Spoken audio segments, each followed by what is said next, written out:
What's going on, you guys? Welcome back to another video. Today I got a pretty special video for you guys. Not really. It's just a Planet Coaster video, and half the time you guys don't even watch these videos.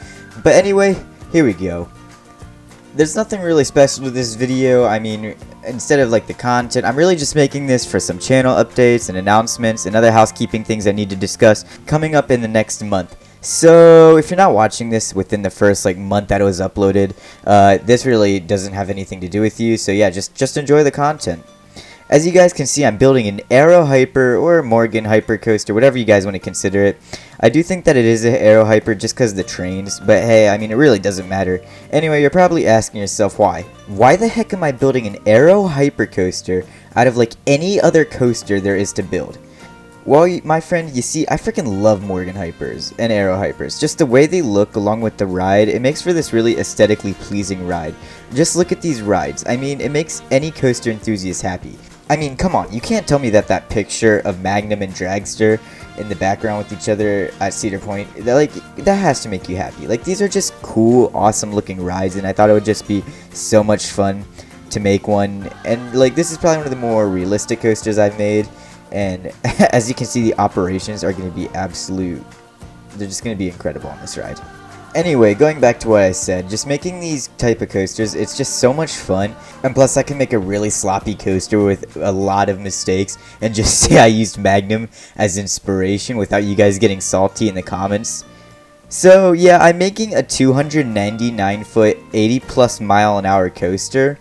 I mean, this is borderline Giga, 1 foot away from being a Giga. I wanted to make the biggest hyper ever, and I don't know why an Aero Hyper would be the best option for that, but these are just big, bad looking rides, and I thought it would just be really fun. So yeah, this is my take on my most realistic version of an Aero Morgan Hyper.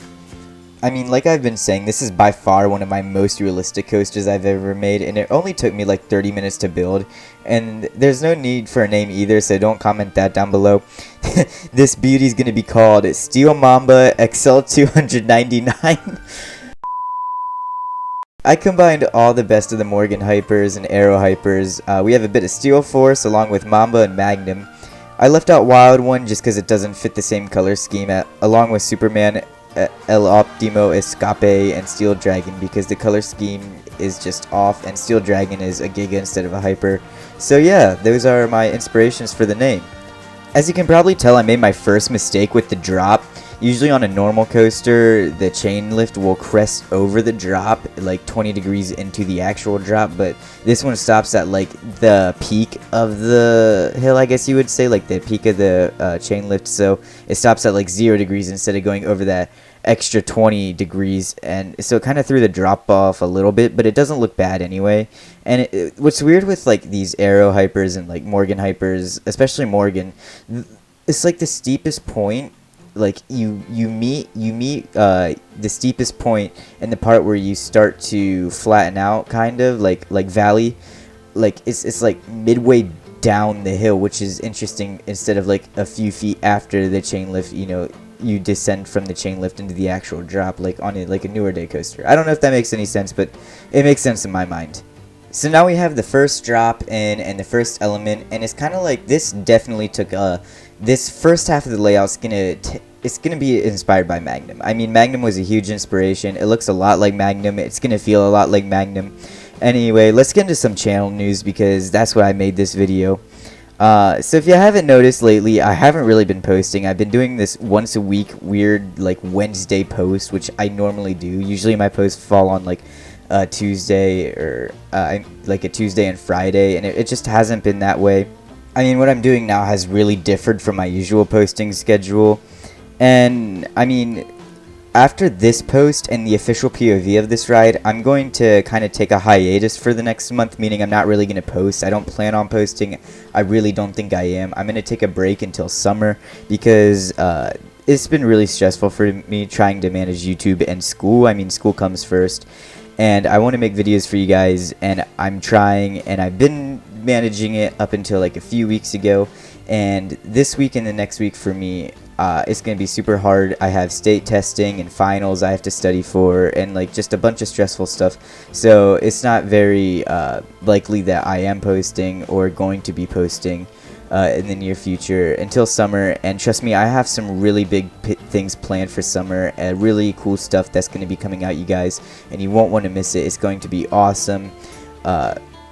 I'm sorry, I got this to Valley. When I was building this, I had no idea how I did that, but that's just something funny that happened right here. Anyway, like I was saying, there's so much stuff that's gonna happen after I get out of school that I can't really announce now. I want to kind of keep it under wraps for now for you guys, but I mean, I'm super excited. And if you guys want to see what's going to happen on the music section of my channel and the coaster section of my channel, hit that subscribe button. And so yeah, that's like the majority of the channel news that I have.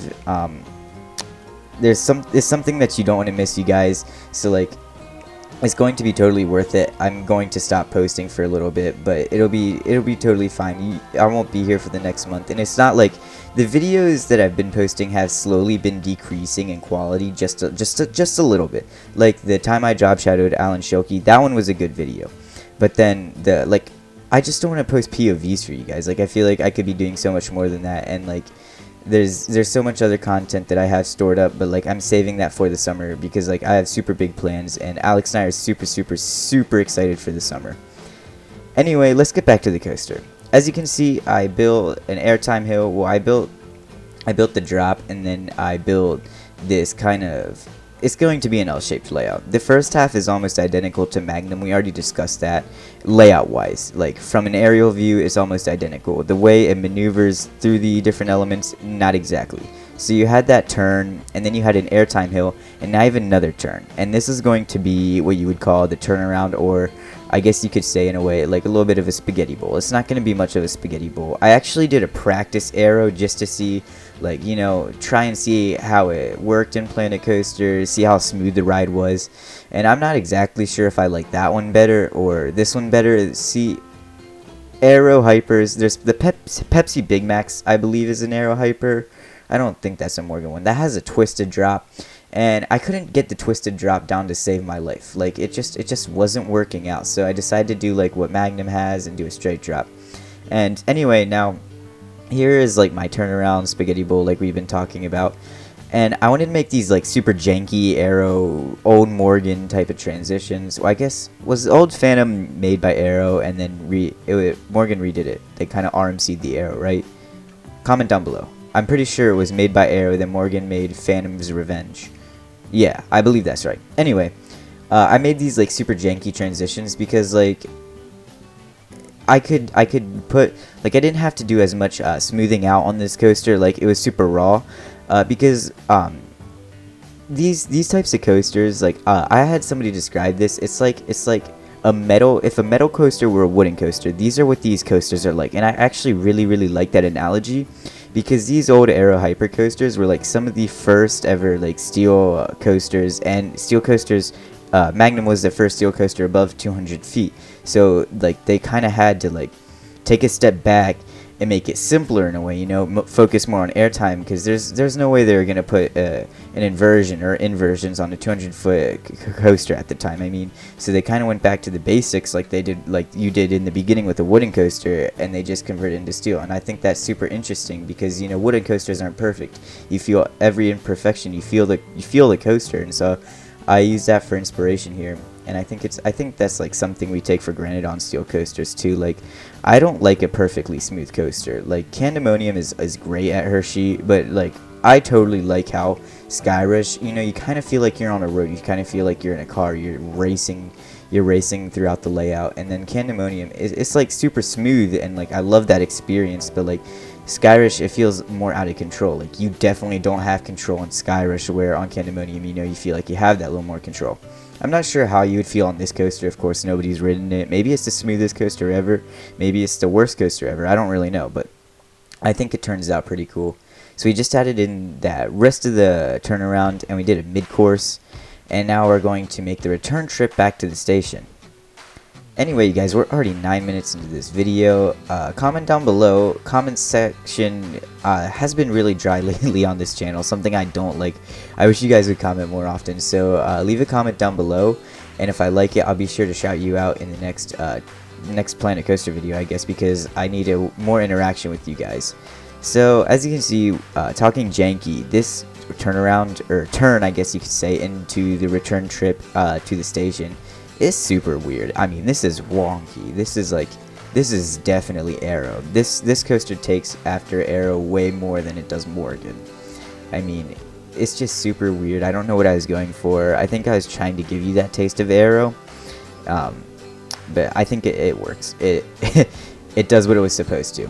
Anyway, like I was saying, common question of the day is, what is your favorite Aero or Morgan Hyper, and what do you think looks to be the best? Because honestly, I think these are super fun rides. They're not best. They're not the best. Not even close to being the best. And I'll totally admit that. But like, they're just fun rides. Like, you have to admit that. They're super cool, like, rides that like you don't see anywhere. So I've only been on one, and that's Steel Force at Dorney Park. But I think the best, it probably looks to be, I would say, Superman El Optimo Escape. I'm pretty sure I said that right. Anyway, that's at Six Flags Mexico, and that just looks super good with the pre-lift section and the Rose Bowls and stuff. And I mean, El Toro Ryan really hyped that up for the entire community, like, as being in a super underrated coaster that doesn't get enough love. So I don't know, I hope to get out to ride that one day. I don't really know. But Steel Force, it's not a bad coaster. I don't really do coaster reviews, so like, I guess if we do like a miniature coaster review, like the last line of Airtime Hills, okay, this was about 3 years ago I wrote it. The last line of Airtime Hills, super fun, I can't remember exactly if it gave a lot of airtime. I do remember experiencing a good amount of floater on the first Airtime Hill, the first Camelback after the drop. I do remember the drop giving okay airtime, okay floater, like very weak. Same as the Camelback. It's just super fun though. It's so graceful and so smooth, and like the big heavy trains, just the way they roar on the track. And if like you're a tiny kid, like it's weird to how to describe the trains on the ride. I don't really know. Anyway, you're gonna get a really sped up POV of this ride. There's going to be an official POV posted on my channel, kind of like, I guess if this were a real life coaster, it would be it would kind of be like an advertisement on TV.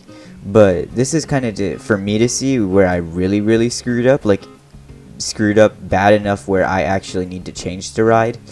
And as you can see, the mid-course does kick in a little bit there, and I do end up changing that, and I think it was actually a mistake in the end. I don't change it for the POV and stuff, but you take that way too fast, and so that's where I actually needed to reprofile the last like 1,000 feet of the coaster. It just didn't really work out, and I end up taking it and deleting it and redoing it, because this is also where this coaster differed the most from the practice coaster that I built before I built this one, because this was actually built back in February, I believe. I recorded this in February, and it's now mid-May. So yeah, well, it's in between early May and mid-May. So like, this is where they most differed, and I don't know if I liked that one better or if I liked this one better, but I decided to, instead of using the preset helix, I would build my own helix, and it actually ended up working so much better than what I was expecting, because you get to go through it. This really loses its pacing. I mean, that was expected on any Aero Hyper, any Morgan Hyper. The pacing at the end is just, it's not there, you know what I mean? Like these aren't supposed to be the most intense, like, best pacing coasters like Sky Rush and like other Intamins and stuff. So that wasn't really what I was going for. I was going for a super long ride experience, which I think I pretty much accomplished. And then you go for like a super graceful, smooth, I think it would be smooth, I hope it would be smooth, a good ride. And so that's what I accomplished. Anyway, you guys, this was like a quick, well, not really quick, it was a quick for me recording. It was a good, nice 15-minute video for you guys, a super simple Planet Coaster video that was much needed, just for some channel updates and like stuff that I'm doing, stuff that's going on behind the scenes why I haven't been posting. Trust me, summer's going to be great. It'll make up for all the times that I didn't post. You hear that? All the times I didn't post. Every single upload that I missed, it'll certainly be made up in the summer. A whole bunch of new series. There's going to be an official POV for this coaster, you guys. So I hope you guys enjoy that. Look out for that. It's going to be much better than what you're seeing right now. And yeah, I'll see you guys in the next one. I hope you guys enjoyed this video. Please comment down below. Leave a like on this. Actually, I don't really care about likes. Just hit subscribe. I mean, summer's going to be so great. Just like, please hit subscribe. Alright, yeah, I'll see you guys next time. Bye.